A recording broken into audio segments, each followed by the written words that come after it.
வணக்கம். இன்னைக்கு நாம ஒரு அட்டகாசமான வரலாற்று பதிவை பத்தி பார்க்க போறோம். இது வெறும் பழைய காலத்து ராஜாராணி கதை கிடையாதுங்க.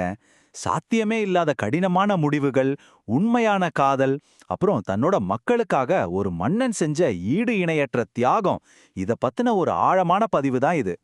ஒரு மாமன்னன் தன் நாட்டுக்காக எந்த எல்லை வரைக்கும் போனான்னு தெரிஞ்சுக்கிட்டா கண்டிப்பா நீங்க ஆச்சரியப்படுவீங்க. சரி, நேரா விஷயத்துக்குள்ள போயிடலாமா? முதல்ல அதிகாரத்தை பத்தி நாம வச்சிருக்கிற மாடர்னான சிந்தனைகளை கொஞ்ச நேரம் ஓரங்கட்டி வைப்போம். ஒரு மன்னனை உண்மையிலே மாபெரும் தலைவானாக்குறது எது? அவன் தான் வாழ்முனையால வென்று குவிக்கிற நிலங்களா?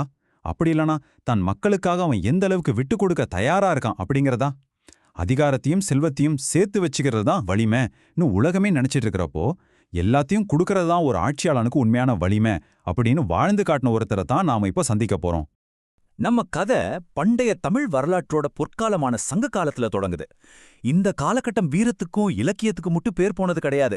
வள்ளல்கள் அப்படின்னு அழைக்கப்பட்ட சில மாபெரும் மனிதர்களுக்காகவும் அறியப்பட்டது. இந்த வள்ளல்கள் சாதாரண அரசர்கள் இல்லைங்க. தன்னிடம் இருக்கிறத எந்த ஒரு சுயநலமும் இல்லாம வாரி வாரி வழங்குற அந்த தீவிரமான கொடைத்தன்மை தான் அவங்களோட அடையாளம். செழிப்பான அந்த காலத்துல வாழ்ந்த அப்படிப்பட்ட ஒரு மாபெரும் மனிதர் தான் நம்ம கதையோட ஹீரோ குமணவள்ளல். குமணனோட வாழ்க்கை தத்துவமே ரொம்ப சிம்பிள், ஆனா ரொம்ப பவர்ஃபுல்.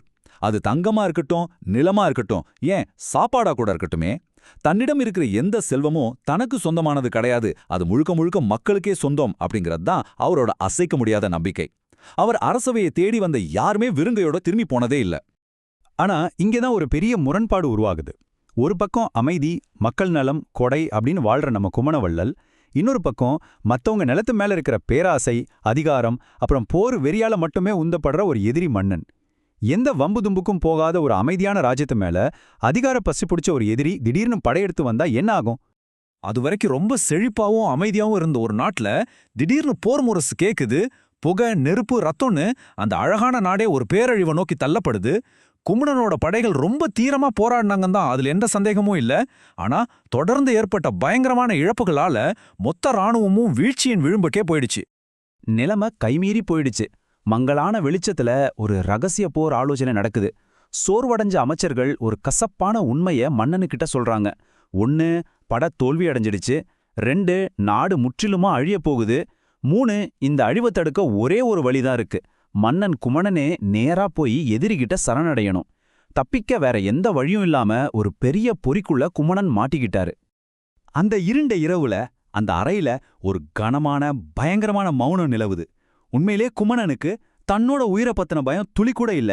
ஆனா தான் உசுருக்கும் மேலா நேசிக்கிற இந்த நாட்டையும் மக்களையும் எப்படி காப்பாத்துறது அப்படிங்கிற ஒரு மிகப்பெரிய மனப்போராக்கம் அவருக்குள்ள ஓடிட்டு இருக்கு. அவரோட ஒரே சிந்தனை, நாடு காப்பாற்றப்பட வேண்டும், வேற வழியே இல்ல.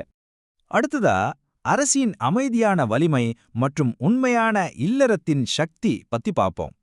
இந்த பயங்கரமான போர்க்களச்சூழல்ல இருந்து விலகி நாம அரண்மனைக்குள்ள போனா அங்க மன்னன் தன்னோட இந்த துயரமான முடிவை தம் மனைவி கிட்ட சொல்றாரு. இந்த இடத்துல ஒரு உழுக்கக்கூடிய விஷயம் நடக்குதுங்க. கண்ணீரை அடக்கிக்கிட்டு எந்த பதற்றமும் இல்லாம அந்த அரசி சொல்றாங்க, நீங்கள் மக்களின் நன்மைக்காக வாழ்ந்தவர், உங்கள் உயிரும் நாட்டிற்கே சொந்தம், நான் உங்களை தடுக்க மாட்டேன். கொஞ்சம் யோசிச்சு பாருங்க. தன்னோட கணவன் மரணத்தை நோக்கி போறாருன்னு தெரிஞ்சும் அவரோட உயர்ந்த நோக்கத்துக்காக அவருக்கு துணையா நிக்கிறாங்க. குமணனுக்கு அவருடைய மாபெரும் பலமே இதுதான். இந்த ஆயிரக்கணக்கான வருஷ பழமையான பதிவு இன்னைக்கு நமக்கெல்லாம் ஒரு முக்கியமான விஷயத்தை கத்துக் கொடுக்குது.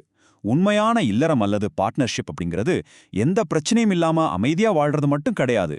ஒருத்தர் தன்னோட உயர்ந்த கடமையை செய்யும்போது அது எவ்வளவு கடினமா இருந்தாலும் அவங்களுக்கு துணையா தோளோடு தோள் நிக்கிறது தான் உண்மையான அன்பு.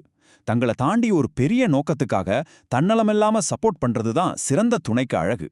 ஒரு கணவனா தன்னோட மனைவி கிட்ட விடை பெற்றுட்டு ஒரு வள்ளலா தன்னோட கடைசி பயணத்தை குமணன் தொடங்குறாரு. அரண்மனை கதவுகள் திறக்கப்படுது. நெஞ்ச நிமிர்த்தி அந்த மாமன்னன் தனியா எதிரி முகாமை நோக்கி நடந்து போறாரு. இதை தாங்கிக்க முடியாம மக்கள் கண்ணீர் விட்டு அழுறாங்க. எதிரி படையில இருக்கிற வீரர்கள் கூட இவருடைய அந்த கம்பீரத்தையும் தியாகத்தையும் பார்த்து மரியாதையோட தங்களோட ஆயுதங்களை கீழே இறக்குறாங்க. குமணன் நேரா வந்து சரணடைஞ்சதை பார்த்து அந்த எதிரிப்படை முழுவதுமே அப்படியே அதிர்ச்சியில உறைஞ்சு போயிடுச்சு.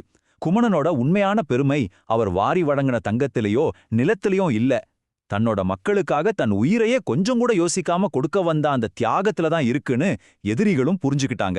ஒரு மாபெரும் வள்ளல்னா எப்படி இருப்பான் அப்படிங்கிறத உலகத்துக்கே நிரூபிச்சிட்டாரு குமணன்.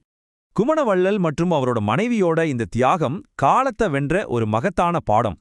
இந்த தொகுப்பை முடிக்கும்போது உங்களுக்கான ஒரு கேள்வியை நான் முன்வைக்கிறேன். எனக்கு என்ன கிடைக்கும் அப்படின்னு முழுக்க முழுக்க சுயநலத்தால மட்டுமே இயங்குற இந்த மாடர்ன் உலகத்துல ஒரு பொது நலனுக்காக, மற்றவங்களுக்காக நீங்க எதை விட்டு கொடுக்க, எதை தியாகம் செய்ய தயாரா இருக்கீங்க?